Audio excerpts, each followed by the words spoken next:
l'UNDP doit pouvoir nous dire d'ici quelques heures si ils sont sortis complètement de l'alliance qui a été signée il y a un peu plus de 26 ans. Tout n'a pas été vidé à ce niveau-là. À la limite, je pense que l'initiative de M. Chiroma, elle paraît un peu plus claire et nette. Il estime que très bien, il sera candidat et il sort du gouvernement. M. Bello Bouba Maïgari est ministre d'État en vertu de l'alliance qui a été signée. C'est pour ça qu'il est au gouvernement. Donc, ministre d'État, il y a un autre membre du gouvernement, je crois Mme Dibom, elle est secrétaire d'État chargée de quelque chose là, toujours au compte de l'UNDP, en vertu de l'alliance signée avec le RDPC. Donc, M. Bello Bouba a donc été comptable de cette gestion-là pendant cette décennie, pour ne prendre que pour les tout derniers gouvernements. Donc, aujourd'hui, s'il a le loisir de se rappeler, comme il tente de venir nous dire aujourd'hui que non, il n'y a aucune disposition qui interdise à l'UNDP de présenter son candidat, c'est faux. Il y a une disposition même non écrite. Bon, attendez, vous allez me laisser parler. Roméo Salah, s'il vous plaît, on vous aura écouté religieusement, permettez qu'on se comprenne. Alors, il faut lui demander de se calmer parce que je suis bien plus outillé que lui en cette matière parce que j'ai travaillé pour votre gouvernement avec M. Bello Bouba. En réalité. Donc je sais, je l'affirme en Mondovision, il y avait une entente tacite suivant laquelle du moment où M. Paul Biya sera toujours candidat à la présidentielle, M. Bello ne se présentera jamais. Vous comprenez? Ou alors l'UNDP ne présentera jamais un candidat. Donc aujourd'hui, on assiste donc à une sorte de chose où les uns et les autres tentent de quitter le navire parce qu'ils ont le sentiment et la certitude que Paul Biya ne sera pas le candidat du RDPC à la prochaine élection. Je trouve quand même qu'il y a une petite entourloupe à cela. Et c'est pour cela que soyons même encore un peu prudents. Parce que il va bien falloir qu'on sache s'il ne s'agit pas d'un simple jeu. Hein, parce que M. Bello peut également avoir cédé à la pression de la base simplement en faisant ce que je peux appeler une intention de déclaration de candidature. Une simple intention de déclaration ne vaut pas candidature. Il faut encore qu'on soit sûr que M. Bello Bouba sera candidat jusqu'au bout et que cette candidature ne sera pas invalidée par Elections Cameroun par rapport maintenant à ce qui sera décidé dans les rangs du Rassemblement démocratique du peuple camerounais. Donc restons encore prudents. Vous avez vu qu'il s'est gardé de répondre à la question de savoir est-ce qu'il quitte le gouvernement ou pas. Il est toujours un ministre d'État. Toujours ministre d'État en vertu de l'alliance avec le RDPC. Au moment où nous parlons voilà, c'est ça. Donc il joue un peu au petit malin parce que... Votre regard, c'est votre regard. Voilà, il doit contenter sa base qui lui fait la pression, mais de l'autre, il ne veut pas encore ouvertement déclarer qu'il a rompu. Parce qu'il faut qu'on nous dise, est-ce que c'était la rupture hier avec le RDPC? Autant de questions que se pose également à l'opinion publique, Dr. Joe Walters. On parle quand même des alliés du RDPC. Ce ne sont pas des alliances d'hier. Il y a plus de 20 ans. Est-ce qu'on quitte le navire comme ça? Oui, je vais partir du principe que personne ne peut battre son excellent Paul Biya à une élection présidentielle. Je vais de ce principe. J'ai fait toutes mes analyses basées sur les données. Je n'ai jamais fait de déclarations qui n'ont pas de fait. Oui. Je vais toujours d'une analyse sur les faits chronologiques. Bon, pour les démissions, c'est du chantage au président de la République. C'est un chantage à Paul Biya. Ils ont commencé ensemble. Tous là, ils ont commencé ensemble. Je vous donner quelques chiffres. Depuis 1982, le président Paul Biya a nommé 310 ministres. Combien ont démissionné? 4. Et tous ont un point commun. Ont été en prison et ont plus de 11 ans. Quelle est la leçon qu'on donne à la jeunesse? Vraiment, on n'a tout pas fait. Pour moi, c'est un non-événement et c'est du chantage. Qu'est-ce que j'avais dit? J'avais dit ici que quand vous avez pris l'engagement de travailler avec Paul Biya et qu'à la fin, vous venez dire que c'est lui qui a échoué, donc vous avez réussi. Quelle est la moralité que vous nous passez? Vous voulez nous dire quoi en fait? Parce qu'on ne comprend pas. Même moi, je suis perdu. Que quelqu'un vienne dire que le gouvernement de Paul Biya a échoué et il part dire au village, alors qu'on lui a confié 3 départements ministériels stratégiques, communication, transport et l'emploi. L'emploi qui garantit vraiment la souveraineté nationale des Camerounais. Donc vraiment, je ne sais pas, on ne comprend pas. Il y a notre projet, en dehors des candidatures, là, c'est notre projet. Mais je vous rassure que tout ça, c'est une quantité insuffisante. Donc même le président public, je crois qu'il va réagir sans pitié, d'une autre manière, mais avec un décret. Donc, restons tranquilles, je les observe on verra dans les yeux. Vous nous conseillez la tranquillité. Restez tranquille, il n'y aura rien. Toutes ces démissions-là, c'est du chantage, mais il n'y aura rien. Le président Paul va réagir sans pitié. On a envie de poser également une question à Hassan Fouapon, pourquoi pas, c'est une actualité politique. Vous appartenez au PCRN. Alors, lorsqu'on est dans un parti d'opposition et qu'on voit les alliés du parti au pouvoir quitter le navire, qu'est-ce que cela nous renvoie comme image, comme message également? Alors, ce qu'il faut dire d'entrée de jeu, c'est que toute rupture avec le gouvernement, le régime actuel, ne peut être que la bienvenue.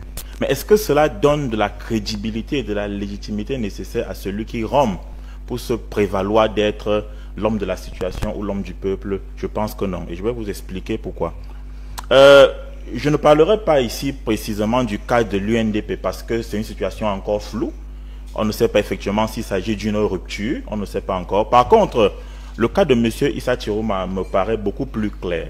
Et effectivement, en parlant donc de M. Issa Chiroma, sa rupture en elle-même déjà est un message. C'est un message que fondamentalement, après avoir travaillé 3 ans d'abord, puis revenu et avoir travaillé 16 ans, il s'en va. Il faut bien comprendre qu'il y a quelque chose qui ne va pas à l'intérieur de l'ordre gouvernant. Et bien évidemment, nous n'avons pas attendu la démission de M. Issa Chiroma pour noter qu'il y a bien évidemment au sein du gouvernement une sorte de cacophonie entre les hautes instructions qui sont données par-ci et les hautes instructions qui ne sont pas respectées par là. Bien évidemment, on a vu depuis longtemps qu'il y avait un problème, qu'il y avait un véritable problème au sein de l'ordre gouvernant. La deuxième chose, c'est que c'est quand même le ministre de l'Emploi. Et quand vous le lisez, il vous dit que M. Paul Biya est quand même celui qui est responsable de la souffrance des Camerounais. Il parle là ex-qualité. Un ministre de l'Emploi qui parle ainsi, c'est exactement de quoi il parle. Parce que faisant partie justement du gouvernement, il peut effectivement porter la voix de ce gouvernement, surtout qu'il a été ici ministre de la Communication. Mais est-ce que cela donne de la légitimité à celui qui a rompu de se prévaloir d'être l'homme de la situation? Parce que c'est ce que je vois ici. Non, il faut faire attention, il faut se méfier. Et ceci pour 2 raisons. La première raison, c'est qu'on ne peut pas dire le contraire. Quelqu'un qui a été employé par un gouvernement, par un régime pendant plusieurs années est fondamentalement comptable de ce qui se passe. Il a soit fait la sourde oreille, soit il a lui-même contribué à ce que les choses ne marchent pas bien. Il faut d'abord, s'il veut montrer qu'il est sincère, qu'il assume sa part de responsabilité. Et la deuxième chose maintenant, c'est que fondamentalement, moi je vois les gens parler d'une mutualisation autour de ces personnes qui ont dealé avec le régime hier et qui aujourd'hui ont démissionné. Non, il faut faire attention. Ce sont des gens qui doivent être sérieusement encadrés parce que la constance est l'un des critères de la crédibilité en politique. Et quand vous avez des gens inconstants qui aujourd'hui sont contre, demain sont pour et après-demain sont contre, qu'est-ce qui garantit que si vous faites une mutualisation avec eux, qu'est-ce qui garantit le peuple que si on lui fait confiance un jour, il ne retournera pas justement céder vos voix à celui avec qui il a pactisé hier? Moi je dis qu'il faut faire attention aux bonnes gains politiques, il faut faire attention à ces inconstants politiques, même si quelque part on peut souhaiter que la rupture soit réelle et que quelque part on peut voir derrière leur rupture qu'il y a un message. Ils viennent tout simplement confirmer ce que nous avons toujours dit. Il y a bien des choses qui ne vont pas à l'intérieur et effectivement, ils doivent d'abord assumer leur part de responsabilité parce qu'ils sont responsables des routes perforées dans toute la ville de Yaoundé. Ils sont responsables des poubelles qui jonchent quelque part les rues de la ville de Yaoundé et de Douala et ils ne peuvent pas se débiner aussi facilement. Benoît, Dr. Chouwates. Depuis 1982 que Paul Biya a pris le pouvoir, il faut faire une analyse chronologique pour voir si ceux qui ont démissionné, créé des partis politiques l'ont déjà gagné. Parce qu'il faut aller sur les questions de principe. Il ne faut pas rendre le Cameroun aveugle. Il y a les gens qui ont quitté le gouvernement, qui ont créé des partis politiques. Est-ce qu'ils ont gagné Paul Biya? Ça, c'est la première question. La deuxième question, pourquoi ils sont allés en prison? Il faut se poser des questions de principe. Personne n'a jamais battu le RDPC. A dit tant quitter le gouvernement, créer son propre parti. Qu'est-ce qui vous provoque que cette fois-ci ça va marcher? Et d'ailleurs, ne sont que 4. C'est insuffisant par rapport à RDPC. Donc, je me dis qu'il n'y a même pas de débat. Ceux qui ont quitté la Tant que le RDPC présente un candidat qui s'appelle Paul Biya, même si tu as démissionné, tu n'as pas démissionné, tu ne peux pas le gagner. C'est un fait. Depuis 82, qui a gagné? Il n'y a personne. Ils sont partis, non? S'ils veulent même que tout le gouvernement démissionne, les gens ne manquent pas à nommer. Qu'on ne vienne pas nous faire le chantage. C'est du chantage, c'est des histoires. Que eux tous dans le gouvernement, la démission, on voit. Paul Biya va nommer des nouveaux qui vont conduire au Cameroun à l'émergence. Point bas. Alors, Sam Severango, finalement, qu'est-ce qu'on doit comprendre? Un jeu de position, un jeu de conviction, qu'est-ce qu'on doit comprendre politiquement parlant? Bon, ce sera ma deuxième prise de parole parce que vous avez fait le tour, j'attendais. Ils ont reparlé 2 fois et je suis déjà un peu perdu moi-même. Parce qu'en réalité, les prises de parole se font un peu... de façon un peu désordonnée. Je suis désolé. J'avais voulu revenir d'abord rapidement sur ce qu'a dit monsieur du PCRN parce qu'il évoque... l'inconstance en politique est quelque chose de répréhensible fondamentalement, que non, pas dans l'absolu du tout. Parce qu'il y a beaucoup d'exemples dans le monde où on peut partir d'un point A pour un point B et même pour un point C. L'essentiel étant qu'on reste conscient des objectifs que l'on poursuit et qu'on les atteigne. Donc, moi, je ne serais pas totalement contre le fait que les uns et les autres puissent changer à un moment donné. Oui. Si M. Bello Bouba, aujourd'hui, estime qu'après avoir été à l'UNDP et s'est rapproché du RDPC et qu'il peut retourner, retrouver son indépendance, ce n'est pas bien mauvais. C'est en fonction peut-être des circonstances à ce niveau. Et également de la part du PCRN qui pense que l'État camerounais doit tout endosser. Je pense que l'État, c'est un tout, hein, y compris le Parlement et le pouvoir judiciaire. Il y a 3 principaux pouvoirs d'État. L'exécutif, qui est le gouvernement, et puis les parlementaires. Je crois qu'aujourd'hui, vous êtes comptable également de l'État camerounais. Parce que vous avez... C'est tout à votre honneur d'ailleurs. Pourquoi ça vous dérange? C'est-à-dire que vous êtes représenté à l'Assemblée nationale. Vous avez quelques mairies que vous avez pu gérer. Donc on pourra vous demander des comptes à ce niveau-là. Parce que c'est... assez facile peut-être de dire que tout ne fonctionne pas fatalement. Non, je pense que pour revenir sur le cas de l'UNDP, j'avais voulu être un tout petit peu tendre, mais le représentant de ce parti sur le plateau me pousse un peu à être, parce que je suis un peu embarrassé pour le cas de Bello Bouba, que j'aime bien, que j'ai côtoyé à un moment donné, mais je me rends compte que son représentant ne mérite pas, ne maîtrise pas beaucoup de choses. L'UNDP ne peut pas être considéré depuis quelque temps comme un véritable parti de l'opposition. Ça, jamais du tout. Il n'y a qu'à voir d'ailleurs, les communicants de l'UNDP ont été absents pendant toutes ces années. On ne les a jamais vus. C'est-à-dire qu'ils se sont toujours gardés de venir critiquer le pouvoir par obligation de réserve vis-à-vis du pouvoir pour lequel ils sont partie prenante. Donc ça c'est quelque chose qu'il faut relever. Donc leur réveil tardif, je parle de ceux qui disent qu'ils sont de la base, qui font pression au président aujourd'hui, c'est quelque chose de proprement maladroit de ma part. Parce qu'ils auraient bien pu le faire avant. Et le président Bello est coincé aujourd'hui parce que quand vous écoutez le maire UNDP de Touboro, M. Célestin Nyandal, qui a dit que où M. Bello se présente, parce que c'est lui le candidat. Parce que tout à l'heure, quelqu'un a dit que non, l'UNDP a son candidat. Non, c'est M. Bello Bouba Maïgari, le candidat de l'UNDP. Où il se présente, ou alors on va le mettre de côté. Donc on lui fait un chantage aujourd'hui, même en interne, dont il est bien obligé. Et moi, je voulais lui donner un petit conseil. Et également aussi, hein, sachez que le Grand Nord, la composante Grand Nord aujourd'hui, ce qu'on appelle les nordistes, vous les prenez à partir d'où jusqu'où? Parce que nous sommes ici à Yaoundé. Vous allez à la briqueterie, et moi je passais par un quartier qui s'appelle le camp Yeyap. Tous les vendredis, il y a beaucoup de musulmans là-bas. Dans toutes les villes du Cameroun, il y a les quartiers Aoussa.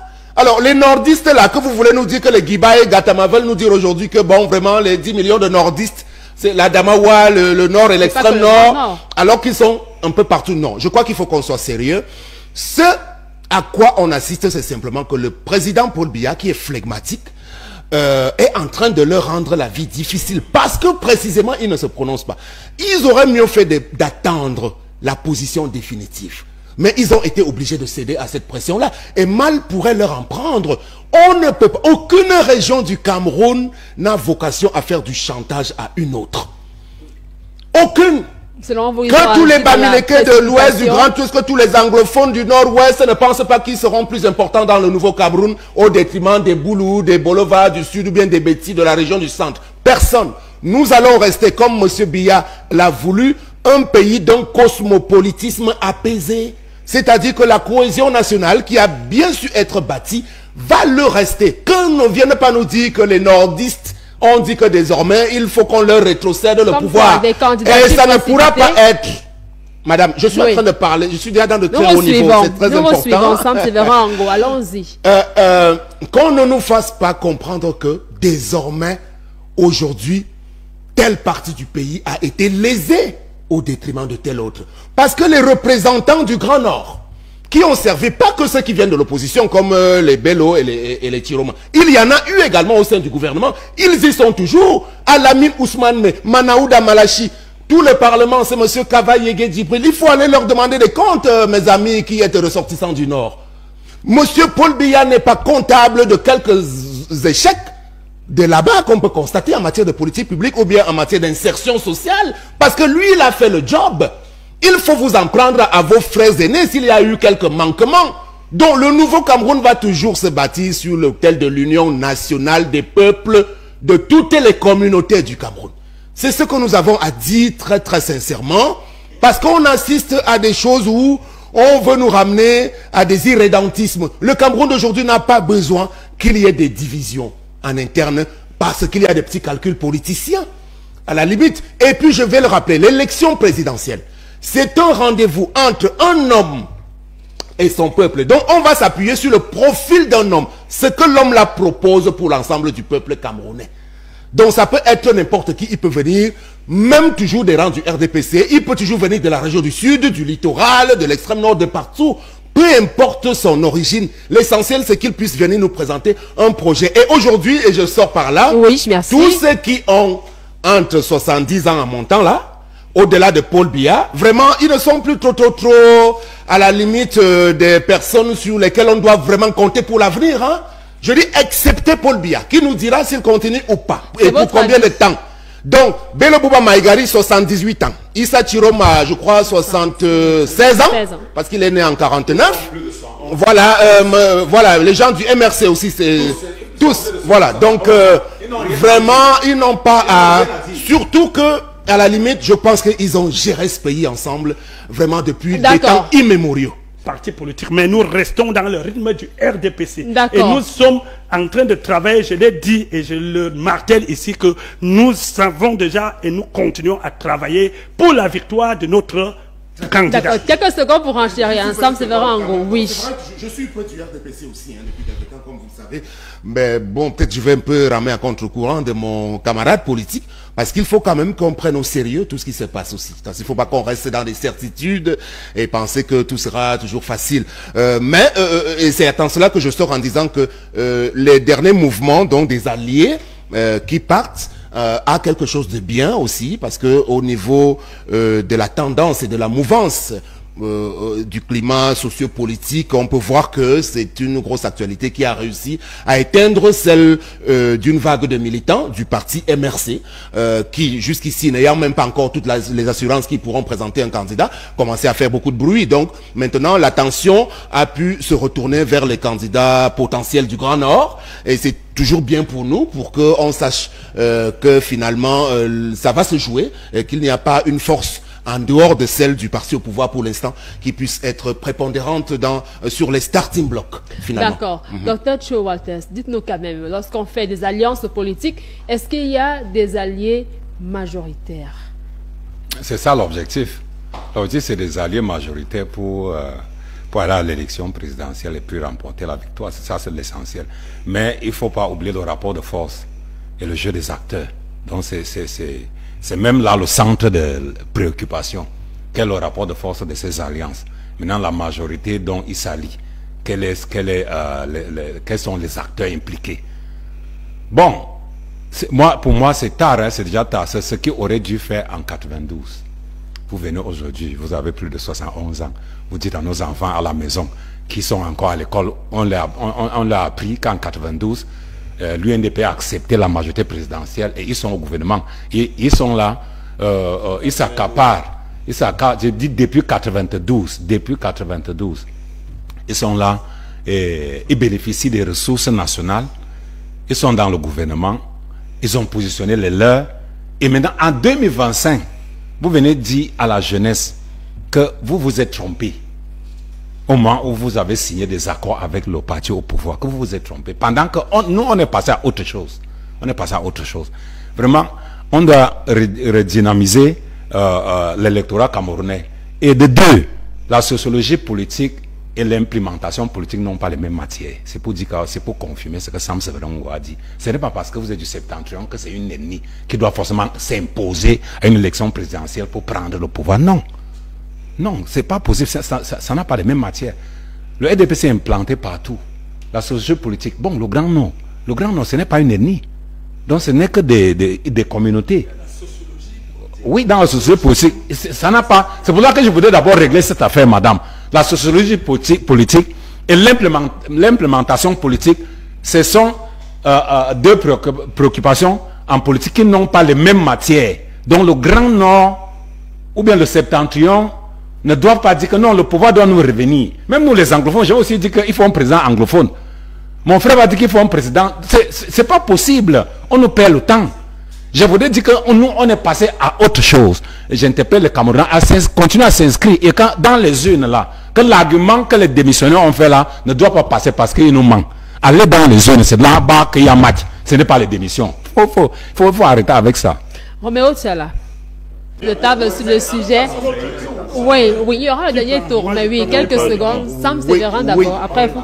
Et le dernier tour. Hein. Bon, oui, essayons quand même de replacer les choses. Bon, peu importe, disons de la part du candidat potentiel, Bello Bouba Maïgari, on ne peut pas vraiment le situer sur le même étage que M. Chiroma. Quand même, je pense que c'est deux niveaux différents. M. Bello Bouba aurait même pu être une alternative, disons-le, à une période donnée de notre histoire.